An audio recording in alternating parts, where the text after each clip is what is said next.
बिस्मिल्लाहिर्रहमानिर्रहीम। आज हम एग्जाम्पल और क्वेश्चन नंबर 1 करेंगे 13.3 एक्सरसाइज का। अच्छा, इस क्वेश्चन के अंदर देखें, हमें दो सेशंस दिए हुए हैं, एक पी कार सेशन है, एक ऑफ पी कार सेशन। अच्छा, इस जो पी कार सेशन है उसमें हमें प्राइस दी हुई है 22 minus 10⁻⁻5 Q1 and P2 is given, that is 18 minus 10⁻⁻5 Q2, ये हमें गिवन है। अच्छा, अब इसके साथ साथ हमें 8 सेंट्स दी हुई है पर यूनिट कॉस्ट, और जो एडिशनल कॉस्ट दी है ऑपरेटिंग सेंस में वो है 6 सेंट्स। ये दो कॉस्ट हमें दी हुई है, एक 8 सेंट्स है और एक 6 सेंट्स है। ये 6 सेंट्स कब यूज़ होगी?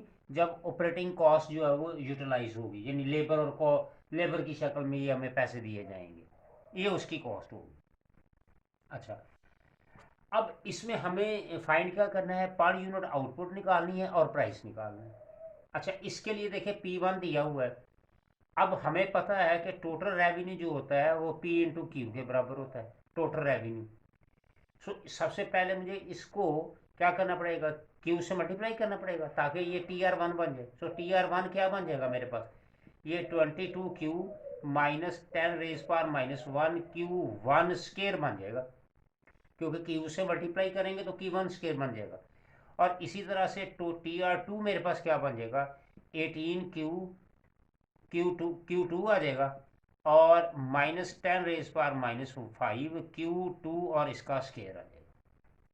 अच्छा, अब हमें क्या करना पड़ेगा? इनका डेरिवेटिव ले लें। डेरिवेटिव क्यों लें? असल मकसद क्या डेरिवेटिव लेने का? मकसद ये है कि जब हमें पर यूनिट आउटपुट निकालनी है तो हमें पता है कि एम सी जो है that is equal to M R, ये इसके इक्वल होता है। ठीक है, अब हमें एम आर और एम सी निकालना है, मार्जिनल रेवेन्यू। अब मार्जिनल रेवेन्यू बेसिकली किसके इक्वल होता है? Derivative of total revenue. तो हम टोटल रेवेन्यू इसलिए हम निकाल रहे हैं। सो अब हम इसका डेरिवेटिव लेंगे तो एम सी वन बन जाएगा, एम आर वन बन जाएगा, मार्जिनल रेवेन्यू। तो ये क्या आएगा? 22 आ जाएगा, 22 आ जाएगा। और ये कितना आ जाएगा? 10 को इस और है तो 2 इंटू 10⁻⁻5 Q1 आ जाएगा, ये आ जाएगा। और इसी तरह से एम आर टू क्या आ जाएगा? ये 18 आ जाएगा, माइनस ये फिर 2 शुरू में आ जाएगा, 2 इंटू 10⁻⁻5, और ये Q2 आ जाएगा। ये मेरे पास आ गया जी, मार्जिनल रेवेन्यू दोनों आ गए। अच्छा, अब जो मार्जिनल कॉस्ट है, जो हम मार्जिनल कॉस्ट की हम बात करेंगे, तो मार्जिनल कॉस्ट के अंदर उसने दो चीज़ें दी हुई हैं। क्या दिया हुआ है? एक तो कॉस्ट दी हुई है 8 cents per day, unit of cost, और इसको हम कहते हैं, इसको हम रिप्रेजेंट करेंगे बी से। अब बी क्या होता है? Per unit cost. तो ये पर यूनिट कॉस्ट को दे रही है, यानी कि बी मेरे पास क्या है? Per unit cost, per unit cost. तो वो 8 है बी। और इसके साथ मैं सी साथ ऐड कर देता हूँ। सी क्या है? Cost per unit capacity. इसको हम कहेंगे कॉस्ट पर यूनिट कैपेसिटी। ये तो मैं इसके अंदर +6 ऐड कर दूंगा मार्जिनल कॉस्ट 1 के लिए, क्योंकि जो एडिशनल कॉस्ट दी हुई है वो कितनी दी हुई है? 6 दी हुई है। सो इस लिहाज है। अच्छा, अब जब मैं MC1 लिखूंगा यहाँ पे MC1, तो मैं क्या लिखूंगा? 8 + 6 दैट इज इक्वल टू 14। क्यों? 8 सेंट्स और 6 सेंट्स दिया हुआ है, एडिशनल कॉस्ट भी डालेंगे। ठीक है, जब हमारा पीक आवर्स होगा तो हम क्या करेंगे? एडिशनल सेंस भी डालेंगे। जब ऑफ पीक सेंस होगा तो हम MC2 क्या करेंगे? MC2 के अंदर सिर्फ हम क्या करेंगे? सिर्फ 6 सेंट्स हम डालेंगे, 6 ओनली, क्योंकि वो बी के इक्वल आ जाएगा। ठीक है, तो ये सी के इक्वल है, सॉरी ये सी। अच्छा, तो ये 6 सेंट्स आ जाएगा। अच्छा, अब हमें ये पता है कि एम सी जो है एम आर के बराबर होता है। तो सबसे पहले हम ये करते हैं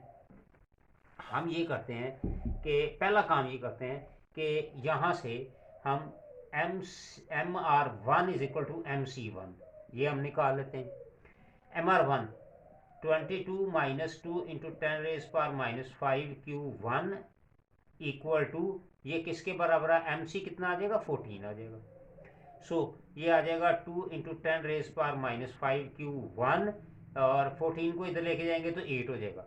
सो Q1 यहाँ से मेरे पास आ जाएगा, ये आ जाएगा जी तकरीबन ऑलमोस्ट 4 लाख आ जाएगा ये, ठीक है जी, 400,000 आ जाएगा।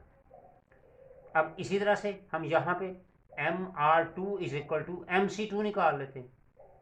MC2 MR2 मेरे पास ये गिवन है 18 माइनस 2 इंटू 10⁻⁻5 Q2, और मार्जिनल कॉस्ट मेरे पास 6 है, सेम वही 10⁻⁻5 Q2, तो ये मेरे पास कितना आ जाएगा, ये मेरे पास 12 आ जाएगा।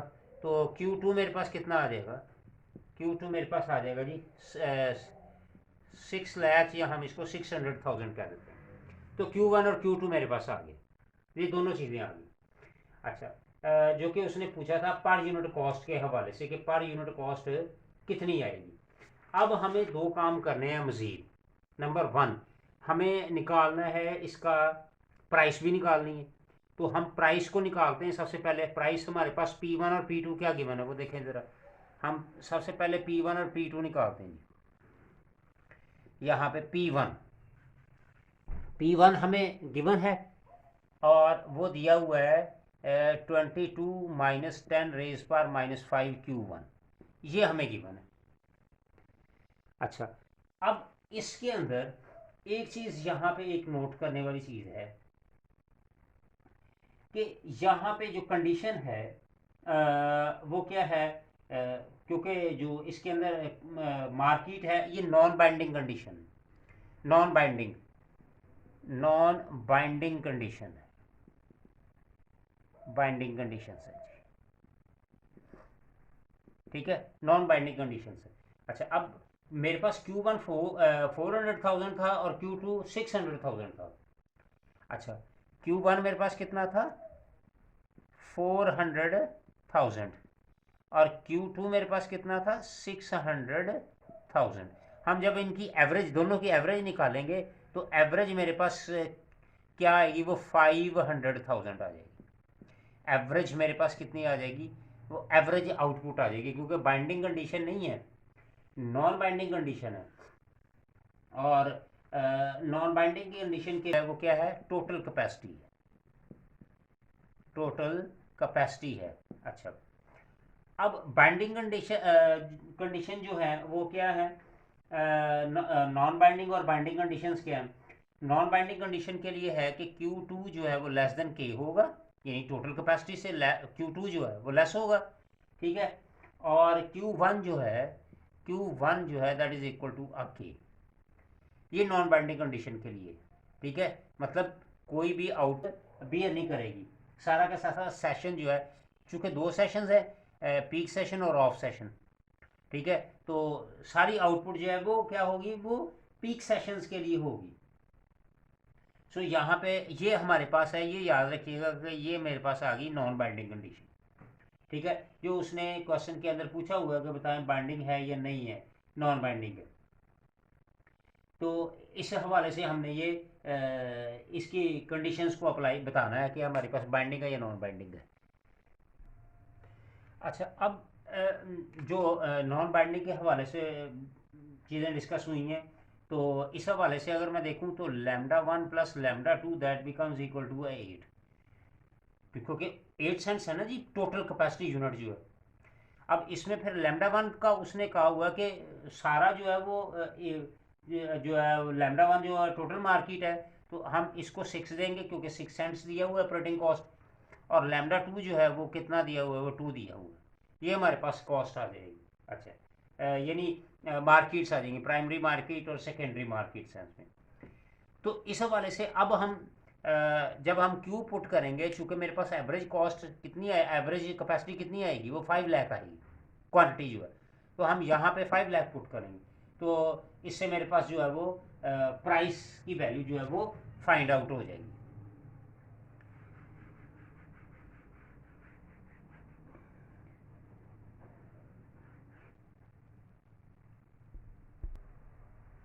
अच्छा, अब हम इसके अंदर हम Q की वैल्यू जो है वो पुट करेंगे। सो 22 माइनस 10 रेज पावर -1 Q मेरे पास 500,000 आ जाएगा आउटपुट। तो ये 22 माइनस ये 5 इस 100,000 वैसे लिख लेते हैं, और ये जब नीचे आएगा तो ये 100,000 हो जाएगा, तो ये इससे कैंसिल हो जाएगा, तो ये 17 मेरे पास आ जाएगा प्राइस जो है। इसी तरह से P2 हम निकालते हैं। P2 था मेरे पास 18 माइनस 10 रेज पावर -5 Q2। अब 18 माइनस 10 रेज पावर -5 और यहाँ पे भी 500,000 आ जाएगा। तो 18 माइनस 500,000 डिवाइडेड बाई 100,000, तो ये कैंसिल आउट हो जाएगा, तो ये 13 आ जाएगा। तो ये मेरे पास आ गया जी, प्राइस आ गई हमारे पास, प्राइस और क्वांटिटी दोनों हमारे पास। ये थी एग्जाम्पल।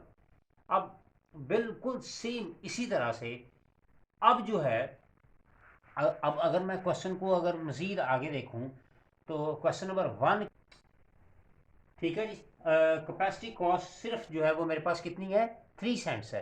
तो इसके हवाले से आप जो है वो कच्चा क्वेश्चन जो है वो मज़ीद इसको आप इवेलुएट करें। सेम क्वेश्चन है, हमें यहाँ पे बताना भी है, आउटपुट भी बतानी है, और कंडीशंस को भी फॉलो करना है कि कौन कौन सी कंडीशन बाइंडिंग है, कौन सी नॉन बाइंडिंग कंडीशन। हाँ जी, अब क्वेश्चन नंबर 1 एक्सरसाइज का करेंगे।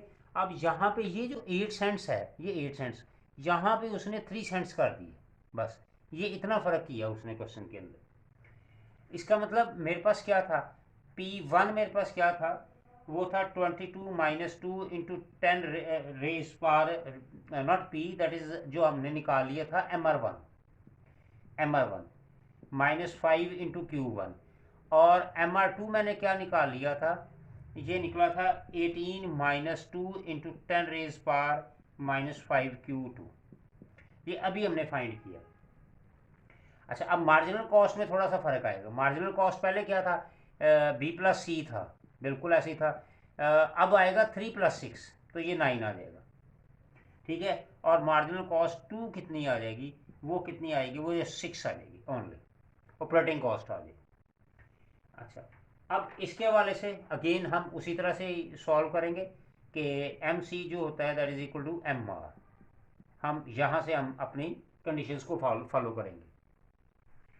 अच्छा, अब इसके लिए हम क्या करेंगे, यहाँ पे देखिए ये MC और MR दिया हुआ है हमें। ये मेरे पास आएगा MR1 is equal to MC1।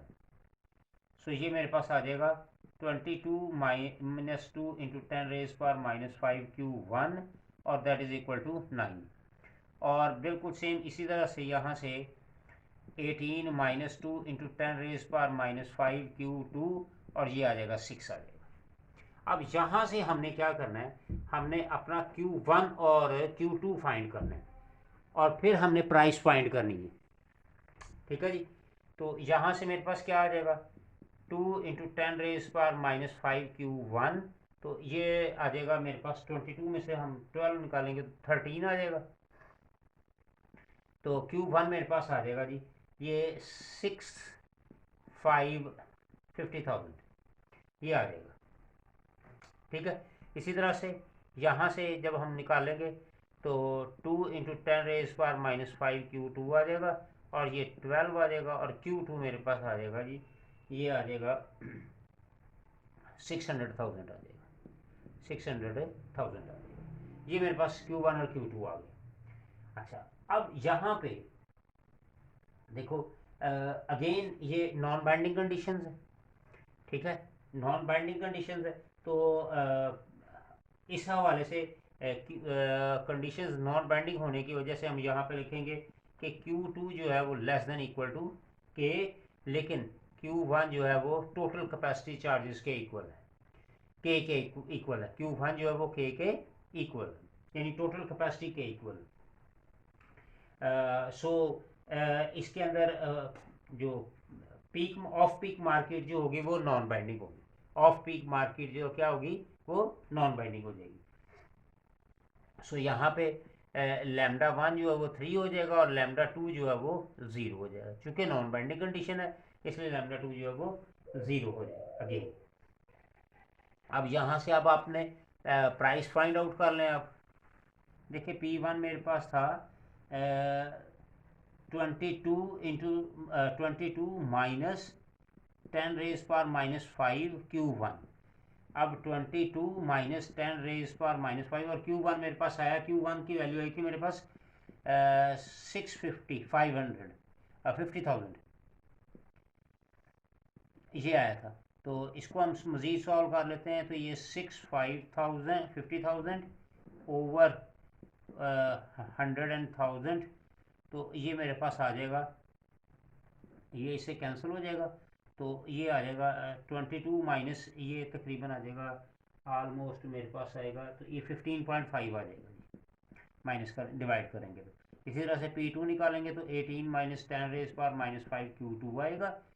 18 - 10⁻⁵ और Q2 मेरे पास कितना था जी, वो 600,000 था। तो ये आ गया 18 माइनस ये 600,000 ओवर 100,000, तो ये मेरे पास आ गया जी 12 आ गया। तो ये मेरे पास प्राइस थी और कंडीशन मैंने आपको नॉन बाइंडिंग बता दी है।